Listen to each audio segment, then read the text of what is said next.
तो चलो कोई बात नहीं। तो थोड़ा सा हम ये जानना चाहते हैं भी थोड़ा डिटेल से बताया जाए तो ताकि जो लोग देख रहे लाइव भी दुनिया जुड़ी हुई है इसके साथ, तो थोड़ा सा उनको भी पता लगे, ताकि जो कोई ऐसे आप जैसे कोई फंसे हुए हैं ताकि उनको भी सपोर्ट मिले, ताकि वो आप जनता सरकार मोर्चा से जुड़े। तो हम इस जानकारी के लिए थोड़ा साझा करना चाहते हैं। तो हाँ जी, नवाब भाई साहब आप बताइए थोड़ा सा डिटेल से। ऐसा है जी, हमारे देश के अंदर जो करेंसी है, अभी दो तरह की करेंसी चल रही है। एक करेंसी जो भारत सरकार छापती है, जो भारत सरकार की करेंसी है, और दूसरी करेंसी है आरबीआई की, जो आरबीआई छापती है और वो छाप के बैंकों को देती है एक भारत सरकार। जो हमारा 1 रुपया है, केवल 1 रुपये का जो करेंसी है वो भारत सरकार की है। उससे ऊपर जो भी करेंसी है वो आरबीआई की है। और आरबीआई 1934 के अंदर बनाई गई थी, जब हमारा देश आज़ाद नहीं हुआ था। तो जब देश ही आज़ाद नहीं हुआ था तो उस टाइम भारत की वो कैसे बना दी गई? क्योंकि वो इंग्लैंड की है और एक प्राइवेट संस्था है, उसी के अंडर ये सारे बैंक काम कर रहे हैं। और जैसा कि हमें पता चला है कि आज तक जो टोटल करेंसी छपी है वो 34 लाख करोड़ करेंसी छपी हुई है। और जो इन्होंने लोन बांटा है वो 270 लाख करोड़ के आसपास का इन्होंने लोन बांटा हुआ है। तो जब आपके पास करेंसी ही 34 लाख करोड़ है तो 270 लाख करोड़ का लोन आपने दिया कहाँ से? और अगर आप कहो जनता को कि वो लोन हमें वापस कर दे, तो कहाँ से आपको वापस करेगा वो लोन?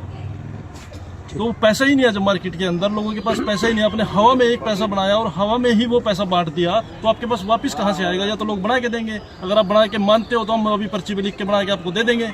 जैसे ये सॉफ्टवेयर उन्होंने अपने बना लिया है सारे, कोई गूगल पे चल रहा है, कोई पेटीएम चल रहा है, उसके अंदर ये क्या है, डिजिट ट्रांसफर कर रहे हैं। और डिजिट ट्रांसफर करने का जो डिजिटल इंडिया जो बनाने का इनकी मुहिम जो चली थी, वो इसीलिए चली थी क्योंकि इनके पास इतना पैसा नहीं है देने के लिए। तो उन्होंने उसको डिजिटल में ट्रांसफर कर दिया कि जिनको तो बस संख्या भेज दी और उसी संख्या के ऊपर ये लोगों की प्रॉपर्टी में कब्जा कर रहे हैं। और कब्जा करने का इनका जो मेन कारण है, क्योंकि पैसा तो इन्होंने पहले ही छाप लिया। जब इन्होंने 34 का 270 बना दिया तो उसमें इनको 20-30 लाख करोड़ बनाने में क्या फर्क पड़ रहा है आगे? तो इनको आपके पैसे की जरूरत नहीं है, इनको आपकी प्रॉपर्टी पे कब्जा करना है किसी भी तरीके से। अब किसी का भी आप लोन लगाओ, किसी के पास 5 लाख का लोन है और वो सही चल रहा है बिल्कुल, तो ये आपके पास दोबारा फोन करेंगे, जी आपका सही चल रहा है जी, और ले लो 5 लाख ले लो, 10 लाख ले लो। ये तब तक आपके पास फोन करेंगे, तब तक आपको लोन देंगे जब तक आप डिफॉल्टर नहीं हो जाओगे। और जिस दिन आप डिफॉल्टर हो गए उसी दिन आपकी प्रॉपर्टी पे कब्जा करने के लिए आ जाएंगे। अब उसके सारे के सारे दस्तावेज हमारे पास रखे हुए हैं। हम इनसे वो चीज़ पूछ रहे हैं कि भाई आपने जो ये पैसा दिया था वो कहाँ से दिया था? आपने नकली दिया था या हमें असली दिया था? जो आपके पैसा है उसकी हमें डिटेल दी जाए। वो ये हमें प्रोवाइड नहीं कर रहे हैं। और वही चीज़ फिर हम कोर्ट के थ्रू पूछ रहे हैं इनसे कि भाई हमारी पहले बातों का जवाब दे दो, उसके बाद हम आपका पैसा देंगे, नहीं तो हम आपका पैसा नहीं देंगे।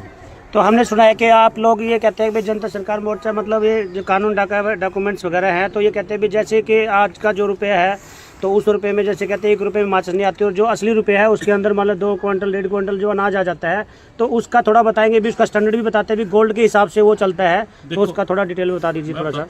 ये चीज़ तो सभी ने सुनी होगी पहले कि जितना सोना होता है सरकार उतना ही रुपया छापती है। ये पुराना को भी नए को भी सबको पता है, लेकिन कितना सोना है और कितना रुपया छपता है किसी को नहीं पता है जी। तो 1 रुपये के पीछे जो स्टैंडर्ड है वो 777 मिलीग्राम सोना है जी। और आप 80-85 हज़ार ब्याज रेट और उसके हिसाब से 6300 या 6500 रुपये के आसपास ये रेट बनता है जी। अगर हम 6000 भी 1 रुपये का रेट पकड़ के चलें तो एक 500 के नोट की कीमत 30 लाख रुपये है। तो अगर इनका 30 लाख रुपया तो एक हमारे 500 के नोट में वो नहीं बढ़ रहा है जी जी। कि हमारे 1 रुपये की हम एक्चुअल वैल्यू लेके चलेंगे। आरबीआई का तो नोट है, नोट की कोई हम वैल्यू उसकी नहीं है क्योंकि वो तो नकली है, उसके पीछे कोई स्टैंडर्ड नहीं है जी जी। वो तो एक एफिडेविट मतलब मान लेते हैं, लीगल टेंडर है अभी जब तक चलेगा ठीक है, जब सरकार चाहेगी तो उसको फेल कर सकती है, बंद भी कर। तो उसका इलीगल टेंडर होने का उसका एक कारण हो रहा है जी। इसका जो कॉइन्स एक्ट और पेपर करेंसी एक्ट के अंदर यह है कि जब 1 रुपये का जो सिक्का छपता है, जो पीछे सोना रखा हुआ है जिसके 770 मिलीग्राम, जब सरकार उसको उपलब्ध कराने में सक्षम नहीं होगी जी, उसके बाद जो करेंसी छपेगी वो अवैध मानी जाएगी जी जी।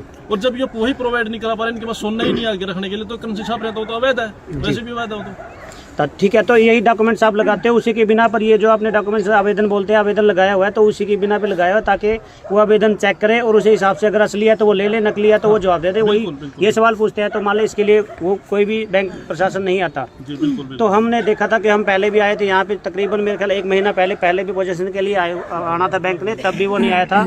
और ये जनता सरकार मोर्चा की जो टीम है सारी इतनी मुहिम, इतने लोग कहीं से दूर दूर से आते हैं, कोई दिल्ली से, कोई पानीपत से, कोई करनाल से, कोई अम्बाड़ा से, कोई आते हैं सब लोग। और एक जो है ये हमारी बहन जी आई हुई है थोड़े दिन पहले, मतलब 4-5 दिन पहले की बात है, तो इनका भी ये कहीं और गई हुई थी, तो पीछे से घर को लॉक कर दिया गया था, बिना बताए, बिना पोजीशन के ऑर्डर के आ गए थे। और उनका अभी ये बहन जी आपको बताएंगे इनकी व्यथा क्या है जी। बहन जी, मेरा सपना क्लाइट है राजेंद्र सिंह। हाँ जी।